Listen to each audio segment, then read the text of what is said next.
Source of water, और source of water में बात करें तो कुछ चार मेनली हम यहां पर उसके टाइप देखते हैं। एक है एक्विफर, एक है एक्विक्लूड, एक है एक्विटार्ड और एक है एक्विफ्यूज।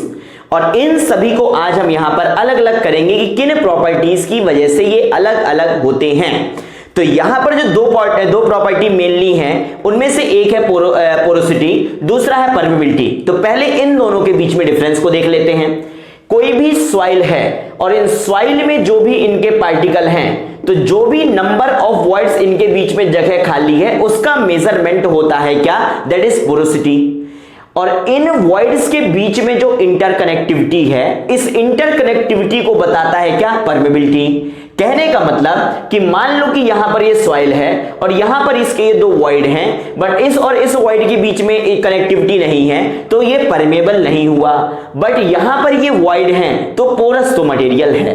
तो हो सकता है पोरोसिटी हो सकता है परमेबिलिटी हो सकता है दोनों हो सकता है दोनों ना हो एक ना हो। तो सारे केसेस के हिसाब से यहां पर चार कैटेगरी टूटती है, एक्विफर, एक्विक्लूड, एक्विटार्ड, एक्विफ्यूज। तो स्टार्ट करें।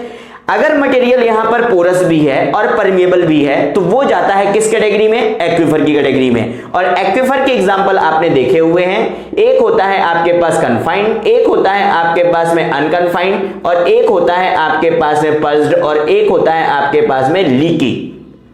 चार टाइप के एक्विफर आप देखते हैं, कन्फाइंड, अनकन्फाइंड, आपके पास में लीकी, और एक आपके पास में आता है pursued aquifer.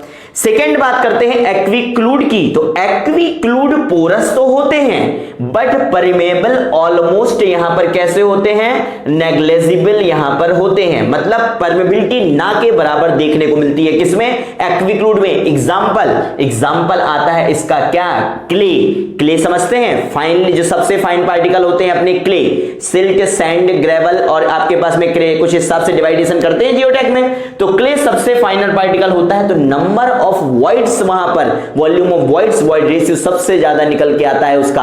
But permeability 10⁻⁻7 centimetre पर सेकंड से भी कम होती है, उसको बोल देते हैं क्या, एक्विक्लूड। ओके। तीसरा आता है एक्विटार्ड, कि कहने का मतलब थोड़ा सा यहां पर पोरस भी हो और थोड़ा सा यहां पर आपके पास में परमेबिलिटी में लेस डाल देता हूं, कि पोरोसिटी तो हो बट परमेबिलिटी थोड़ा नेग्लेजिबल से ऊपर बट ज्यादा से कम। तो बीच में अगर आपके पास परमेबिलिटी है तो आप उसको बोल देते हो एक्विटार्ड। इसका एग्जांपल क्या हो जाएगा, इसका एग्जांपल हो जाता है सैंडी क्ले। सैंड और क्ले का मिक्सर कर दो तो वॉइड भी आ जाएंगे और आपके पास वहां पर आपके पास परमेबिलिटी भी आ जाएगी। Is it okay? Last one aquifuge, ना तो पोरस ना तो परमीबल, फ्यूज है, फ्यूज ही उड़ गया तो एक्विफ्यूज आ गया। और एक्विफ्यूज का एग्जांपल क्या होता है, जनरली आप रॉक, ग्रेनाइट रॉक वगैरह बोल देते हो। तो सीधी सी बात, पत्थर से पानी निकाल सकते हो क्या, कभी नहीं निकाल सकते। तो वो कहावत किस पर बेस्ड है, एक्विफ्यूज पर बेस्ड है। Is it okay? So aquifer, aquiclude, aquitard, aquifuge. Permeable भी है, पोरस भी है। एक्विफर पोरस तो है बट परमेबल नहीं है। एक्विक्लूड पोरस भी है और हल्का परमेबल भी है। एक्विटार्ड आपके पास ना तो पोरस ना तो परमेबल, दैट इज योर एक्विफ्यूज।